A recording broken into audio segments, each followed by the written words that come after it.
नमस्कार, हमारे खास कार्यक्रम में आप सभी का स्वागत है। मैं हूं आपके साथ गौरी शंकर। जहां उत्तराखंड में चुनाव और चुनाव से पहले जोड़ तोड़ की सियासत जबरदस्त तरीके से हो रही है। हरक सिंह रावत लगातार अपनी पार्टी को हड़काने में लगे हैं। बाकायदा दिलीप सिंह रावत के प्रति जो खास तौर पर उनकी तरफ से बयानबाजी हुई, दोनों नेताओं के बीच में अनबन शुरू हो चुकी है। किशोर उपाध्याय की बात करें, जो कि कभी कांग्रेस के पूर्व अध्यक्ष हुआ करते थे उत्तराखंड में, उन्हें भी कांग्रेस पार्टी ने सभी पदों और सभी जिम्मेदारियों से हटा दिया है। इस तरह के कयास लगाए जा रहे हैं कि हो सकता है किशोर उपाध्याय बीजेपी का दामन थाम ले। अभी कुछ भी कंफर्म नहीं है, लेकिन जोड़ तोड़ नेताओं के आने जाने की वजह से उत्तराखंड का जो चुनावी माहौल है पूरी तरह से गर्म हो चुका है। बड़ी बहस करेंगे, बड़ी चर्चा करेंगे, लेकिन पहले एक रिपोर्ट हम आप तक पहुंचाते हैं।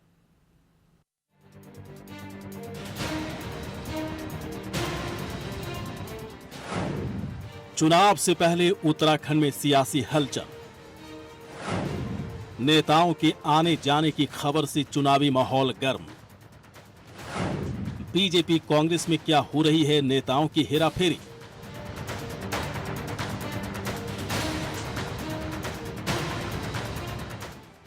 बीजेपी में हलचल मची है तो कांग्रेस में बगावत। हरक सिंह रावत फिर से बीजेपी को हड़काने में लग गए। लैंसडाउन विधानसभा पर खुद का कब्जा चाहते हैं। बस इसी मामले पर लैंसडाउन के विधायक दिलीप सिंह रावत भड़के हुए हैं। दोनों नेताओं में सियासी अनबन हो चुकी है। दिलीप सिंह रावत का बीजेपी छोड़ कांग्रेस में जाने की खबर भी बनने लगी थी, लेकिन मीडिया के सामने आकर उन्होंने बाकायदा इसके बारे में सफाई दे दी। लेकिन सवाल है कि आखिर इतना हंगामा बीजेपी में क्यों मचा है।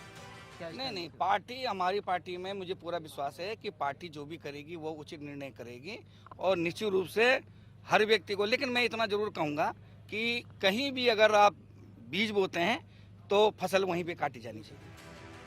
वहीं कांग्रेस के पूर्व प्रदेश अध्यक्ष किशोर उपाध्याय को पार्टी के सभी पदों से हटाए जाने पर पार्टी में हंगामा मचा है। किशोर उपाध्याय पर पार्टी विरोधी गतिविधियों के आरोप लग रहे हैं।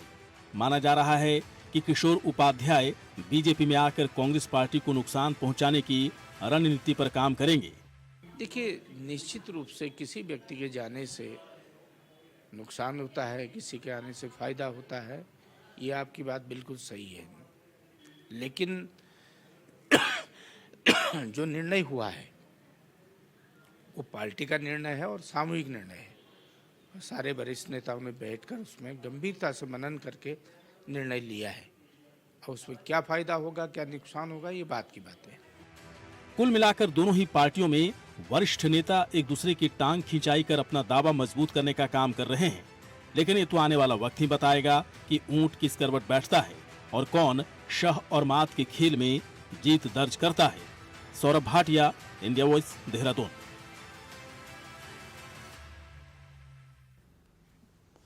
जहां शह और मात, उत्तराखंड में चुनाव होना है 14 फरवरी को। उससे पहले कांग्रेस और बीजेपी में खास तौर पर नेताओं के आने जाने का सिलसिला ऐसा लग रहा है कि फिर से एक बार शुरू होने वाला है। इस तरह की अटकलें लगाई जा रही हैं। अभी तक का बड़े नेताओं की तरफ से, खास तौर पर वरिष्ठ नेताओं की तरफ से एक दूसरे की पैर खिंचाई खूब हो रही है। इसका नुकसान पार्टी को ज़्यादा से ज़्यादा होने वाला है। तो क्या वाकई में हर पार्टियों ने एक पुख्ता रणनीति तैयार कर ली है ऐसे नेताओं को कंट्रोल करने के लिए, नियंत्रित करने के लिए? क्योंकि इस तरह की चीज़ें भी सामने आ रही है कि हरक सिंह रावत के बाद उन्हें कंट्रोल करने के लिए हो सकता है किशोर उपाध्याय को बीजेपी में शामिल करा लिया जाए। किशोर उपाध्याय को सभी पद और जिम्मेदारियों से मुक्त कर दिया गया है कांग्रेस पार्टी की तरफ से। पार्टी के खिलाफ गतिविधियों में शामिल होने के उनके ऊपर आरोप लग रहे हैं। तमाम ऐसी चीज़ें हैं जिस पर हम चर्चा करेंगे और इस वक्त कई मेहमान हमारे साथ जुड़ चुके हैं। इस वक्त शादाब शम्स जी इस वक्त हैं प्रदेश प्रवक्ता बीजेपी के। शादाब जी, आपका स्वागत है। रविंद्र आनंद जी इस वक्त हैं प्रदेश प्रवक्ता आम आदमी पार्टी के। रविंद्र आनंद जी, बहुत बहुत आपका स्वागत है। और साथ ही साथ मथुरा दत्त जोशी जी इस वक्त हमारे साथ जुड़ेंगे, फोन लाइन पर हालांकि जुड़ेंगे, प्रदेश महामंत्री कांग्रेस के। मथुरा दत्त जोशी जी, आपका स्वागत है। शादाब जी के पास आ रहे हैं। शादाब जी, आप क्या ही चल रहा है हरक सिंह रावत, दिलीप सिंह रावत के बीच में? पार्टी की छवि खराब हो रही है, वो भी चुनाव से ठीक पहले। ऐसी चीज़ों को आप लोग क्यों एक तरह से बर्दाश्त कर रहे हो, या फिर कुछ मिल गया ताकि ऐसे नेताओं पर नियंत्रण कैसे स्थापित किया जाए? बीजेपी के पास हर तरह के पैरामीटर्स हैं। बताइए सर। देखिए, मुझे लगता है कि आप कंपेयर करने की कोशिश कर रहे हैं, लेकिन आज की जो डिबेट है उसमें कंपैरिजन कहीं से कहीं तक नजर नहीं आ रहा है। साफ है, हरक सिंह रावत जी का लाइन साफ चल रही है। वो केदारनाथ के लिए शायद केदारनाथ से चुनाव लड़ने की इच्छा जाहिर कर चुके हैं। यहाँ किसी तरह की कोई एबीसीडी नहीं है, लेकिन मैं इतना जरूर क्लियर कर रहा हूँ कि जिस तरह से कांग्रेस के अंदर आपस में द्वंद्व चल रहा था, आज वापस 6 साल पहले वापस चले जाइए। 6 साल पहले भी कांग्रेस में यही हाल चल रहा था। जितने भी बड़े नेता थे उन्हें निपटाया जा रहा था या उन्हें मजबूर किया जा रहा था कि वो भारतीय कांग्रेस पार्टी को छोड़ के चले जाएं। आज दोबारा उसी कगार पे कांग्रेस पार्टी खड़ी हो गई है। वहां एक जातिवादी राजनीति हावी हो रही है और एक एक करके वो जो चेहरे हैं, जो आवाज उठाने वाले चेहरे हैं, उन्हें निपटाने की राजनीति चल रही है। और ये शुरुआत मात्र है, आप देखते रहिएगा जैसे टिकट्स होंगे। ये बता रहा है कि किस दिशा में कारवां चल रहा है कांग्रेस का। और हम पूरी तरह से आश्वस्त हैं कि कांग्रेस बहुत बुरी तरह से नीचे गिरेगी। पिछली बार तो 11 अंकों पे आई थी, इस बार 11 से भी नीचे कांग्रेस जाएगी। इसलिए हमने कहा है युवा मुख्य के मंत्री के नेतृत्व में इस बार 60 पार, और हम कांग्रेस को इकाई पे समेटेंगे। इसका कारण ये है कि कांग्रेस में जूतों में दाल पट रही है। सबको साफ साफ दिखाई दे रहा है, साफ साफ दिखाई दे रहा है कि कांग्रेस में गृह युद्ध की स्थिति है। लेकिन कांग्रेस का आरोप है, शादाब जी, कांग्रेस पार्टी बार बार ये आरोप लगाती रही है कि हमारे कई नेताओं को भड़काने की कोशिश बीजेपी की तरफ से हो रही है। और अगर किशोर उपाध्याय की बात करें तो कहा जा रहा है कि वो आप लोगों के संपर्क में थे, कांग्रेस के खिलाफ गतिविधियां उनकी चल रही थी, और किशोर उपाध्याय को अब आप लोग अपनी पार्टी में शामिल कराने वाले हैं। तो कांग्रेस कह रही कि सब कुछ तो आप ही लोग का किया धरा हुआ है, आप ही लोग इस तरह की हवा दे रहे हैं, इसलिए कांग्रेस पार्टी में इस तरह की तोड़फोड़ हो रही है। भारतीय जनता पार्टी के संपर्क में कौन नहीं आया? क्या प्रीतम सिंह जी नहीं आए? क्या हरीश रावत जी नहीं आए? क्या देवेंद्र यादव जी नहीं आए? तो इसका मतलब सारे नेताओं को सस्पेंड कर देगी क्या कांग्रेस? ये सिर्फ बहाना है, क्योंकि उन सरों को निपटाना है जो कल को उनके सामने रोड़ा बनने की कोशिश कर रहे हैं। और हम इसलिए पूरी तरह से आश्वस्त हैं।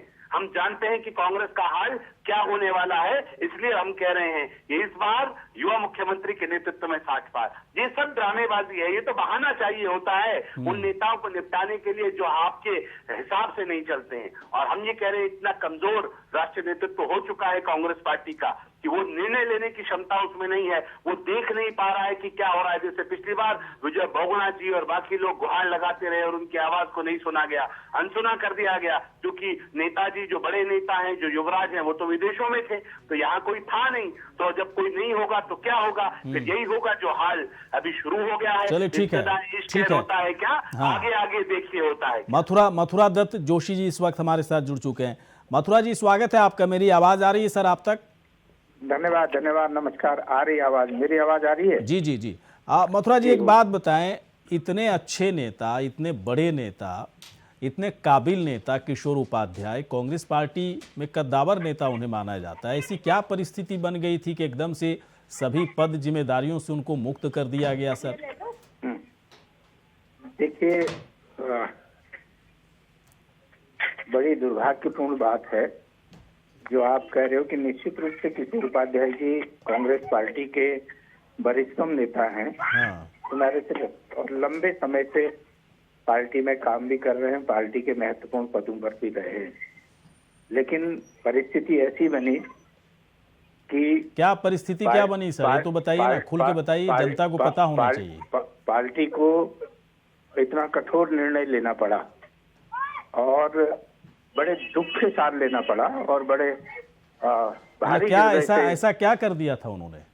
नहीं, देखिए, कई घटनाएं ऐसी हुई है जैसे कुछ तो बताइए सर। किशोर उपाध्याय जी को कहने के बाद भी अभी जैसे भारतीय जनता पार्टी के लोगों से मिलने गए, और जो इनके प्रदेश के महामंत्री हैं, और उसमें भी कुछ बातें हुई है, पहले से भी कुछ बातें थी। तो पार्टी ने जो भी निर्णय लिया है वो तो सोच समझ के। लेकिन मैं आपको सर एक बात बताऊं मथुरा दत्त जोशी जी, अगर मेरी बात पर आप भरोसा करें तो मुझे याद है, मैं 2 या 3 महीने पहले, 2 या 3 महीने हो गए होंगे, उस वक्त मैं किशोर उपाध्याय जी से बातचीत किया था डिबेट के दरमियान, या हो सकता है किसी न्यूज की वजह से मैं उनसे बात किया था। उनकी बातों से ऐसा लग रहा था कि आप जो कांग्रेस के अंदर जो इस वक्त कार्य प्रणाली चल रही है, काम करने का तरीका है, तवज्जो देने की जो बात है, उन सब चीज़ों को लेकर वो बहुत दुखी थे। उनका दुख जो है साफ दिख रहा था।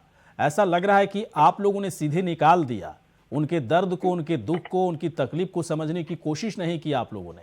नहीं नहीं नहीं, ऐसा कहीं किसी ने नहीं किया और न उनकी भावनाओं को ठेस पहुंचाने का काम किसी ने किया। पार्टी में जो सम्मान उनका था बिल्कुल बरकरार सम्मान रहा। पार्टी ने उनको पूरा सम्मान दिया। आज भी पार्टी उनका व्यक्तिगत रूप से बहुत सम्मान करती है, लेकिन पार्टी की कुछ सीमाएं होती हैं, कुछ मर्यादाएं होती हैं, कुछ अनुशासन होता है।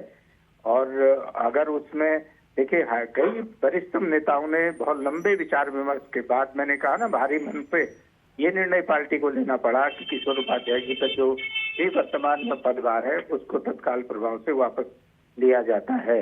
और अब कोशिश ये की जाएगी, हमें उम्मीद है किशोर उपाध्याय जी उस स्थिति को सामान्य स्थिति में लाएंगे, कोशिश करेंगे। क्या लाएंगे? अब मथुरादत्त जोशी जी, चुनाव से पहले आप इतने बड़े नेता, इतने काबिल नेता भी आप मान रहे हैं किशोर उपाध्याय को, और उनको बाहर का रास्ता दिखा दिए, तो अब क्या सामान्य होने वाली चीजें हैं? नहीं, बाहर नहीं, अभी कौन करा उनको बाहर किया है? अभी केवल जो उनके पास पदभार था, जो एक ही बात हुई ना सर, चुनाव से पहले अगर सब सारी चीजें छीन लिया गया उनसे, तो बाहर जैसा ही तो हो जाता है ना। अब तो कह दिया गया ना कि भाई साहब निकल लीजिए यहाँ से आप।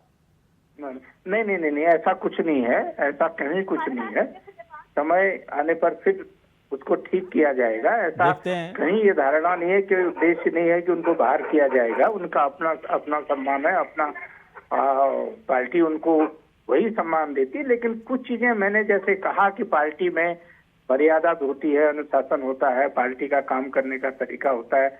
मैं वही पूछना चाह रहा था आपसे, लेकिन आप खुल के नहीं बोलना है। बस आप एक बात बोल रहे हो मथुरादत्त जोशी जी, की बीजेपी नेता से मिलने के लिए गए थे। अब देखिए, यही एक बात अगर बोलेंगे तो जनता के बीच में एक मैसेज जाएगा, संदेश जाएगा ना, कि क्या बीजेपी के नेताओं से मिलना, आम आदमी पार्टी के नेताओं से मिलना कोई गुनाह है क्या? अगर कोई नेता मिल भी लिया किसी पार्टी का। आप आज तो आपने सौभाग्य से हमको ये मौका दे दिया कि हम लोग स्काइप में जुड़ रहे हैं, या अभी मेरा फोन हो रहा है, मैं कहीं एक महत्वपूर्ण मीटिंग में बैठा हुआ था।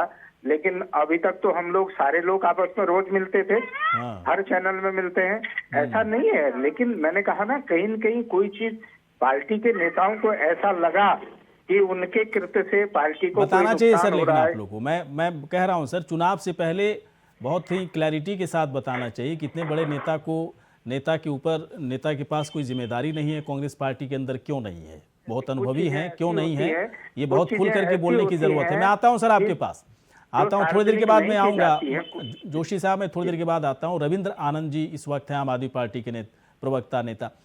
रविंद्र आनंद जी, देख रहे हैं ना बीजेपी के अंदर, कांग्रेस के अंदर क्या भाग मची हुई है, हेरा फेरी आप सियासी तौर पर देखने को जैसा आप लोग कहते भी हैं कि मिल ही रही है। ठीक है, कांग्रेस का अपना दावा है, बीजेपी का अपना दावा है, दोनों पार्टी मजबूत है उत्तराखंड में, इसमें कोई डाउट नहीं है। कहाँ जगह मिल रही है सर आम आदमी पार्टी के लिए? देखिए, सबसे पहले मैं आज के मुद्दे पर आना चाहूंगा गौरीशंकर जी। जी बताइए। और मैं दोनों सम्मानित प्रवक्ताओं से ये कहूंगा कि जब मैं अपनी बात को रखूं तो कृपया बीच में इंटरप्ट ना करें। नहीं, अभी नहीं बोलेंगे, आप बोलिए। एक राउंड में कोई किसी को नहीं टोकता है, बोलिए आप।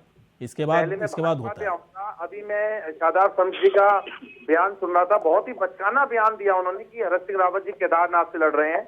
मतलब एक प्रदेश प्रवक्ता होने के बाद अगर कोई प्रवक्ता मतलब ऐसे हल्के बयान दे, तो मुझे लगता है कि उस पार्टी का क्या भविष्य होगा, ये तो शादाब संत ही समझ सकते हैं, पहली बात। दूसरी बात, जो हरक सिंह रावत और दिलीप रावत में जो खींचतान है वो किस पे छुपी नहीं है, वो आज की नहीं है, ये पिछले 2-3 साल से खेल चल रहा है। और सिर्फ उन्हीं नेताओं में नहीं, बल्कि बीजेपी के जितने नेता हैं ये सब एक दूसरे के कपड़े फाड़ने में लगे हुए हैं। और मैं बराबर हमेशा से कहता रहा हूं कि जिस प्रकार से भारतीय जनता पार्टी के नेता आपस में एक दूसरे को निपटाने में लगे हैं, आम आदमी पार्टी को 2022 के अंदर इसका पूर्ण लाभ मिलेगा और आम आदमी पार्टी की सरकार बनने से बीजेपी उनको नहीं रोक सकती। कांग्रेस में मैं कहूंगा कि देखिए, मैं इसको बहुत बारीकी से इसलिए समझता हूं क्योंकि किशोर उपाध्याय जी मेरे बड़े भाई हैं और बहुत मुझे स्नेह करते हैं।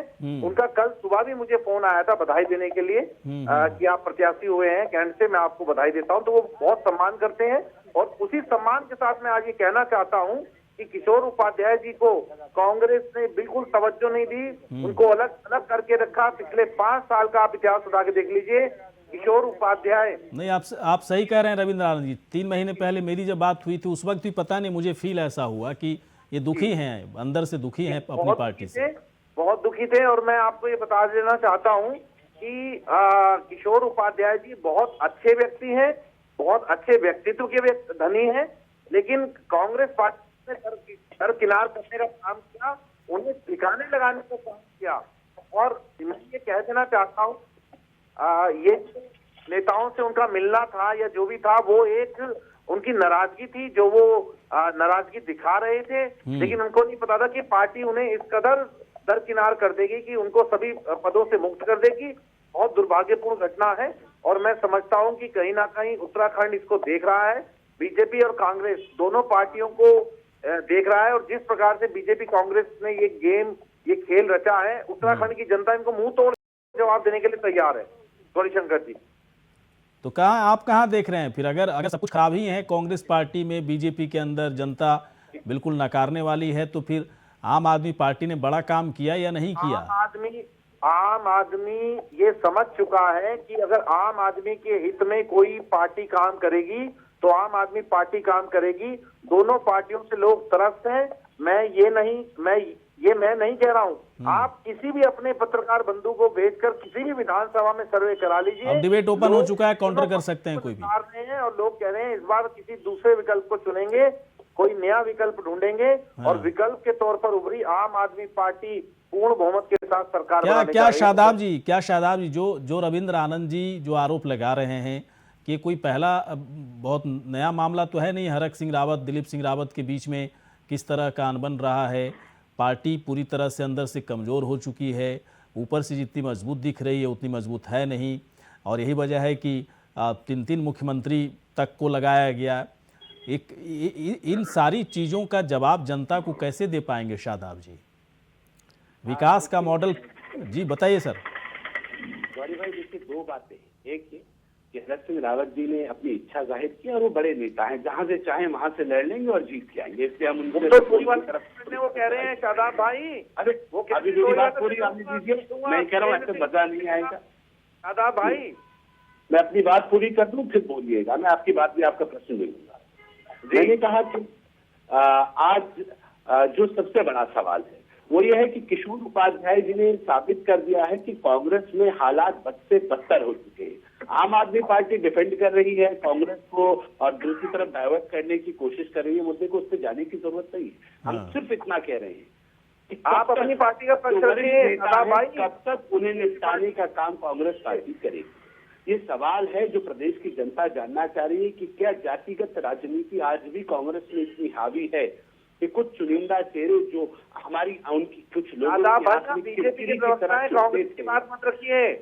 दादा भाई आप बीजेपी के प्रवक्ता है, भूल जाते हैं हर बार। चिल्ली मत कीजिए। हम जानते हैं आपका और कांग्रेस का गठजोड़ है, इसलिए आपको ज्यादा बेचैनी हो रही है। आप कांग्रेस के प्रवक्ता हैं, आप भूल जाते हैं। आप शांति से सुनिए, शांति से सुनिए। आप बीजेपी के प्रवक्ता है, ये ऐसे नहीं होता। ये वो लोग आप बिठा लेते हैं जिन्हें सबने टाल रखा है, आम आदमी पार्टी ने उन्हें पाल रखा है। आप उनकी पली पलाई मेरे भाई नहीं। आपका लेवल अभी देख लिया, रविंद्र जुगरान जी आ गए छोड़ के, और अभी कैंट में आपके खिलाफ कितने धरने प्रदर्शन हो रहे हैं वो भी दिख रहा है। जिस तरह से आम आदमी पार्टी शुरू होने से पहले खत्म होने की कगार पे 2 बार आपकी जमानतें जब्त हो गई, तीसरी बार फिर तैयारी है। एक बात बताइए हम आपको, 1 महीना रुक जाइए। आपकी छोटी लाइन में बात नहीं कर रहा हूँ। रविंद्र आनंद जी थोड़ा सा 1 मिनट रुकिएगा। आनंद जी थोड़ा रुकिएगा, आप रुकिएगा। शादाब जी के आरोपों का मथुरा दत्त जोशी जी जवाब देंगे। बोलिए शादाब जी। पूरी कर दो। अरे प्रश्न नहीं पूछते दे रहे, मिलके खेल रहे, इसीलिए तो कह रहा हूँ। बोलिए शादाब जी, बोलिए। आदरणीय मथुरा दत्त जोशी जी, कब तक ऐसे सरों को उतरवाते रहेंगे अपने सामने? आप मूक दर्शक बन के देखते रहेंगे कि आपके नेताओं की कुर्बानी होती रहे और आप शांत रहे? आपको समाज माफ नहीं करेगा, आपको प्रदेश माफ नहीं करेगा। या आपकी खामोशी कहीं ना कहीं ये कांग्रेस को जो ताबूत में आखिरी कील है उसका काम करेगी। आपकी खामोशी, जो आप लोग चुप हैं, आपके सामने आप अपने नेताओं को कुर्बान होते देख रहे हैं। इल्जाम भारतीय जनता पार्टी पे क्यों इतना शादाब जी इतनी नाराजगी शादाब जी इतनी नाराजगी क्यों हो रही है आपको? शादाब जी इतनी नाराजगी क्यों हो रही है? क्या किशोर उपाध्याय जी आने वाले हैं आप लोग की पार्टी में? क्या है, थोड़ा बताइए तो। हमें बिल्कुल किशोर उपाध्याय आए ना आए, लेकिन किसी कीमत पर उत्तराखंड के वो नेता जो अपने आप में लीडर, मथुरा दत्त जोशी जी, यदि आप सुन पा रहे हैं तो काउंटर कर सकते हैं। इस तरह से आप कत्ल कर देंगे उन लोगों को, और कोई बोलने वाला नहीं होगा उन लोगों की तरफ। हमें बहुत प्रेम नहीं है उनसे, किशोर उपाध्याय जी से, लेकिन हम इतना जरूर कहेंगे। एक मिनट शादाब जी, एक मिनट। मथुरा जी इस वक्त बोलेंगे। आप जो आरोप लगा रहे हैं उसका जवाब देंगे। मथुरा जी बोलिए सर।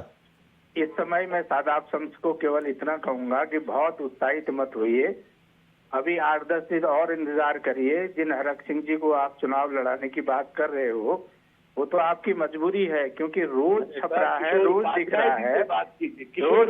सुन लीजिएगा, मैंने आपको डिस्टर्ब नहीं किया शादाब, जरा सुन लो। आपके प्रदेश के अध्यक्ष हैं, ऐसे कैसे खामोश रह सकते हैं आप? बता रहा हूँ ना, मैं खामोश हूँ कि नहीं हूँ, जरा सुन लो पहले, जरा सुन लो। आप क्यों मुझे ज्यादा चेज कर रहे हैं? मैं चेज होने वाला नहीं हूँ, मैं सुनता हूँ, बहुत प्यार से सुनता हूँ, प्यार से जवाब भी देता हूँ, आप चिंता मत करिए। मैं कहीं चुप रहने वाला नहीं हूँ। मैं जो बात न्यायप्रिय बात होगी, मैं पार्टी का महामंत्री संगठन हूँ, पार्टी का जिम्मेदार पदाधिकारी हूँ। मैं जो बात कहूंगा वो जिम्मेदारी के साथ कहूंगा। और मैंने जो किशोर उपाध्याय जी के बारे में कहा है, और पार्टी ने जो निर्णय लिया है, हम पार्टी के निर्णय के साथ हैं, और पार्टी ने बहुत सोच समझकर, बहुत गंभीर विचार विमर्श करके, और मैंने कहा ना भारी मन से, निश्चित रूप से किशोर उपाध्याय जी का योगदान है, और लंबा एसोसिएशन उनका पार्टी के साथ है, लंबे समय से वो पार्टी से जुड़े हैं, काम कर रहे हैं पार्टी में। चलिए ठीक है सर, मथुरा दत्त जोशी जी आऊंगा। रविंद्र आनंद जी, कांग्रेस में देखिए जो भी चीजें हो रही हैं, बीजेपी के अंदर जो हो रही है, क्या इन सभी घटनाओं का आम आदमी पार्टी अपने तरीके से फायदा उठा सकती है, या कोई रणनीति है आपके पास? जरा बताइए। जनता ये समझ चुकी है कि दोनों पार्टियों का जो कुछ नहीं होने वाला, कहाँ इनसे प्रश्न पूछ रहे हो? इनका कुछ नहीं होने वाला। पार्टी तो जमानत बचा ले अपनी, तो बड़ी बात समझ लीजिएगा। इनकी दुकानदारी खुलने से पहले बंद हो गई। 10 नेता हैं जो चला रहे हैं, चाहे वो कांग्रेस में चलाए। रविंद्र जुगरान जी छोड़ के आगे, बता दीजिए क्यों आए, बता दीजिए क्यों आए, बता दीजिए। रविंद्र जुगरान जी गए तो छोड़ के आ गए ना, कांग्रेस। अगर आपकी उत्तराखंड में कोई हैसियत होती तो लोग आपके साथ जुड़ते, लोग आपको छोड़ के भागते नहीं। मुख्यमंत्री कौन होगा? हमने मुख्यमंत्री का चेहरा पेश कर दिया है। हाँ। आप पेश तो जितवा लो, चेहरा पेश करना अलग बात है। मेरे भाई, सीधा मुखोटा उतारो ना, बता दो ना कि केंद्र जो कहेगा वो करना पड़ेगा। आप लोगों के नहीं है, आम आदमी जमानत जब्त कराएगी, इसकी बात मत कीजिए। दिल्ली में हमने करा रखी तुम्हारी जमानत एडवर्टाइजमेंट के बहाने बैठे हो, नहीं तो आपको बिठाने के लायक भी नहीं थे। में अभी तुम्हारी जमानत बचा लोगे तो हम समझ लेंगे कि कुछ किया है। जमानत तो बचा लो अपनी, हम कह रहे अपनी जमानत बचा लेना। आम आदमी पार्टी हमारे लिए ये बहुत बड़ी बात होगी। लेकिन एक बात शादाब जी, एक बात लेकिन तय है, मथुरा जी और शादाब जी, एक बात तय है कि पहले आम आदमी पार्टी की बातें आप लोग सुनने के लिए तैयार नहीं थे, अब थोड़ा सा आप लोग सुनने लगे हो। क्या कुछ मतलब है कि इस बार जो है आम आदमी पार्टी की तरफ से एक बड़ी चुनौती पेश की जा रही दोनों पार्टियों के लिए? मथुरा जी क्या लग रहा है आपको? नहीं, कोई चुनौती नहीं है, कोई चुनौती नहीं आ रही। किसी की चुनौती कांग्रेस नहीं मानती है, हम तो भाजपा को भी चुनौती नहीं मान रहे हैं। ये तो सब अपने कर्मों से मरेंगे, अपने कर्मों से डूबेंगे, अपने कर्मों से इनका कोई बहुत बड़ा असर पड़ने वाला नहीं है। और लेकिन लोकतंत्र में इतना जरूर है कि हर को अधिकार है, हर राजनीतिक दल को अधिकार है, वो चुनाव लड़ने का भी अधिकार है, राजनीति में भाग लेने का भी अधिकार है। लेकिन इतना जरूर। चलिए सर, बहुत सारे सवाल रह गए, समय कम पड़ गया। आप तीनों यहाँ पर आए, बहुत बहुत शुक्रिया, धन्यवाद। इसी के साथ हमारे इस खास कार्यक्रम में इतना है। नमस्कार।